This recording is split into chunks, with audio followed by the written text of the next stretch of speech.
July 17, 1944. Field Marshal Erwin Rommel was absolutely certain he could still control the battle for Normandy. He had survived minefields in Africa, tank duels in the desert, and 3 years of war against the best the Allies could send. He had positioned himself exactly where a commander needed to be, at the front, reading the battlefield, making decisions in real time. But Rommel was making a fatal calculation error. He thought his greatest threat was the enemy he could see, the tanks, the infantry, the artillery divisions massing near Caen. He didn't realize that by 1944, the real enemy was invisible. Erwin Rommel was 52 years old in the summer of 1944. He was Germany's most famous soldier, the man who had earned his Knight's Cross in 1940 by leading the Ghost Division across France faster than anyone thought possible. The man who had chased the British across North Africa for 2 years, earning the nickname Desert Fox from his own enemies. Churchill himself had praised him in Parliament. He was a legend built on speed, intuition, and personal presence on the battlefield.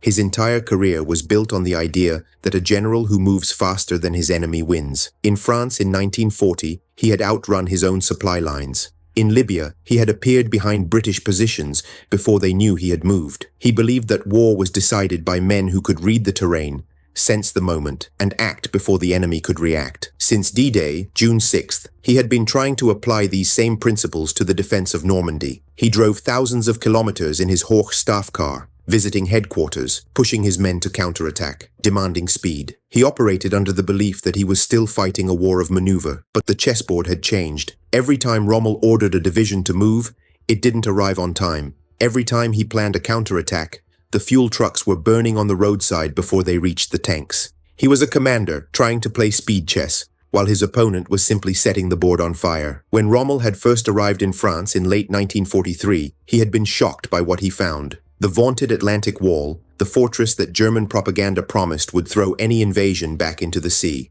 was a myth. The bunkers were incomplete. The minefields were thin. The beach obstacles were poorly positioned. German units were under strength and scattered across hundreds of kilometers of coastline. So Rommel did what Rommel always did. He compensated with energy, with presence, with sheer force of will. From December 1943 through the spring of 1944, he drove relentlessly along the coast of France. He personally counted obstacles. He walked in the sand. He inspected gun emplacements. He demanded more concrete, more mines, more barbed wire. He told his staff, "The first 24 hours of the invasion will be decisive. It will be the longest day." By mid-July, the strain was visible on his face. He wrote to his wife, Lucy, about the crushing material superiority of the enemy. He described the frustration of watching his carefully planned counterattacks dissolve before they could begin. He wrote about the constant presence of enemy aircraft, the impossibility of moving anything in daylight, the feeling of fighting with his hands tied behind his back. But crucially, he still trusted his personal luck. He refused to travel at night because he needed to see the terrain. He relied on his driver's skill to spot danger. He believed that if he moved fast enough, he could slip through the gaps.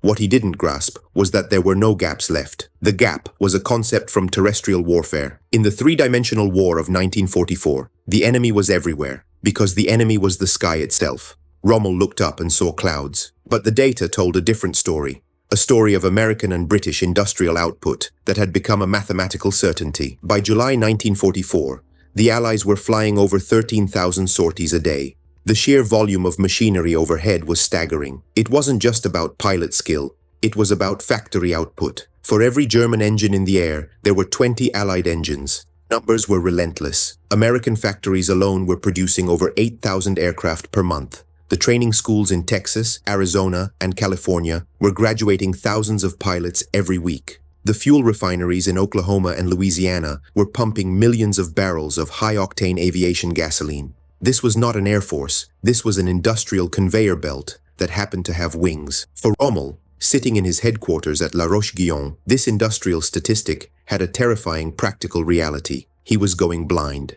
His reconnaissance planes couldn't fly. The few that tried were shot down within minutes. He couldn't see what the Allies were doing behind the lines, but they could see everything he did. Every truck, every tank, every staff car raising dust on a country road. The weapon of choice for this dominance wasn't just the heavy bomber, it was the jabo, the fighter bomber. Aircraft like the Hawker Typhoon and the Supermarine Spitfire had been transformed from dogfighters into low-level executioners. Powered by high-octane American aviation fuel, a resource Germany was critically running out of, these machines could loiter over the battlefield for hours. They carried 20mm cannons that fired explosive shells at 600 rounds per minute. A single 3-second burst could put over 60 high-velocity shells into an area the size of a living room. The pilots flying these aircraft were not aces hunting for glory. They were workers on a production line. Their job was simple: find anything that moves and destroy it. Trucks, tanks, artillery pieces, motorcycles, staff cars, anything with an engine was a target. They flew in shifts, from dawn to dusk, sector by sector, road by road, methodically erasing the German army's ability to function. Rommel felt this pressure personally. He noted in his reports that his own troops were terrified to move. Soldiers who had faced Soviet tanks without flinching now refused to drive in daylight. Entire convoys sat motionless under trees, waiting for darkness, while the front line crumbled from lack of supplies. He saw the wrecks on the side of the road every day. The burned trucks, the shattered tanks, the bodies of drivers who had gambled and lost. Yet, on July 17th, he convinced himself that the rules didn't apply to him. He needed to get to the headquarters to salvage the crumbling front. The situation was desperate. The British were pressing toward Caen. The Americans were preparing something big in the West. Every hour mattered. The urgency of the situation on the ground blinded him to the probability curve in the sky. He was betting his life against an industrial system that produced planes faster than Germany could produce bullets. It was late afternoon, July 17th. Rommel left the headquarters of Sepp Dietrich. The meeting had been tense. Dietrich had painted a grim picture of the front. Units were dissolving. Replacements weren't arriving. Fuel was almost gone. The front was breaking, and there was nothing Dietrich could do to stop it. Rommel was anxious to return to his own headquarters at La Roche-Guyon. He needed to send another report to Berlin, another plea for reinforcements that would never come, another warning that the situation was approaching catastrophe. He checked his watch. It was approaching 1800 hours. The sun was still high. The route led him along the N179 road near Livarot. It was a long, straight stretch of French asphalt, cutting through the Norman countryside. In 1940, Rommel would have raced down this road at the head of a tank column, conquering France in 6 weeks. In 1944, it was a kill zone. His driver, Sergeant Daniel, knew the dangers. He had been driving Rommel for months. He had learned to watch the sky as much as the road. He kept the car close to the hedgerows when possible,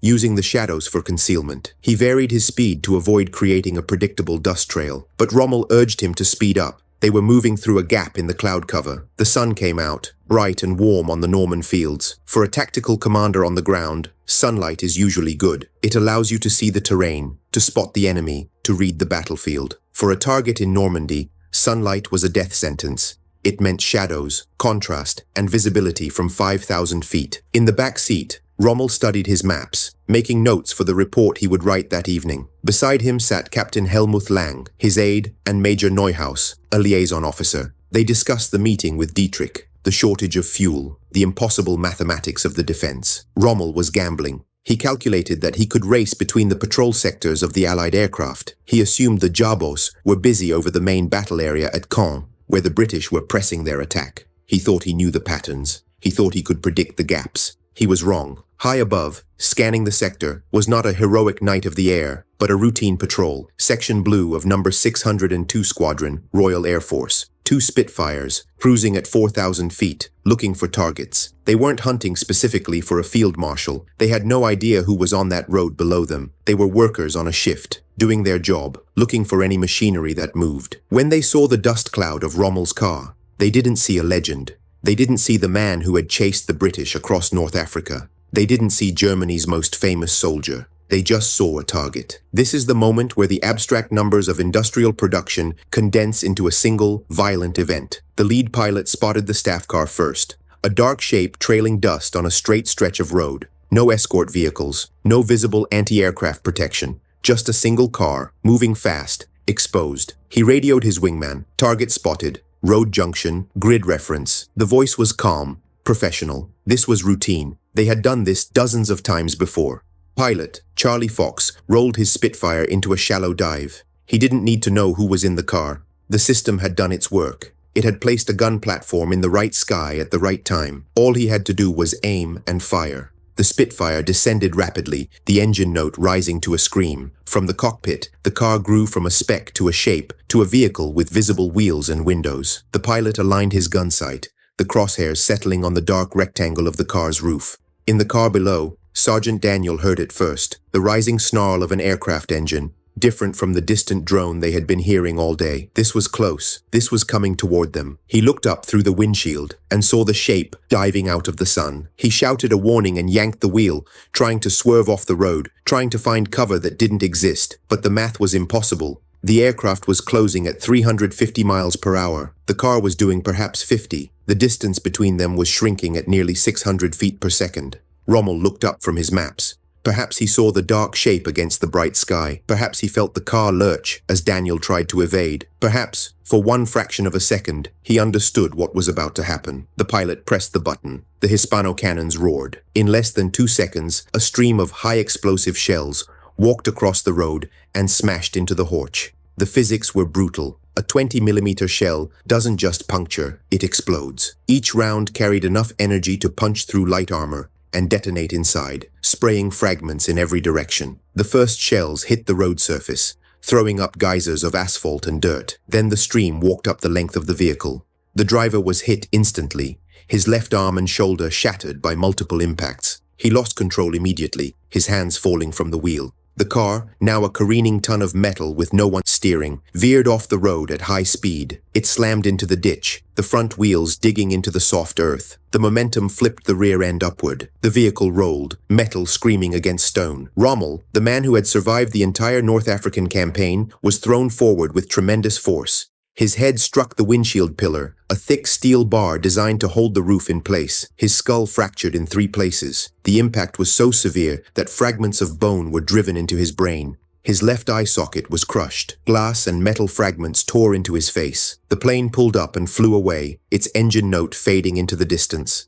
The pilot noted "staff car damaged" in his log. He checked his fuel gauge, confirmed his position, and turned back toward base. There would be tea waiting. Perhaps a debriefing, then another patrol in the morning. He had no idea he had just decapitated the German defense of Normandy. On the ground, Captain Lang crawled out of the wreckage, bleeding from cuts on his face and hands. The car lay on its side in the ditch, one wheel still spinning slowly. Smoke rose from the engine compartment. He found the field marshal lying on the grass beside the road, thrown clear by the impact. Rommel was unconscious, blood pouring from his head wounds, his breathing shallow and irregular. For a moment, they thought he was dead. The Desert Fox had been neutralized not by a better strategist, not by a superior army, not by a rival general's brilliant maneuver, but by a machine. A machine built in a factory, flown by a pilot who didn't know his name, armed with shells manufactured on another continent. Rommel was rushed to a nearby military hospital in Bernay. French civilians watched the convoy pass, not knowing that the bandaged figure in the back of the ambulance was Germany's most famous soldier.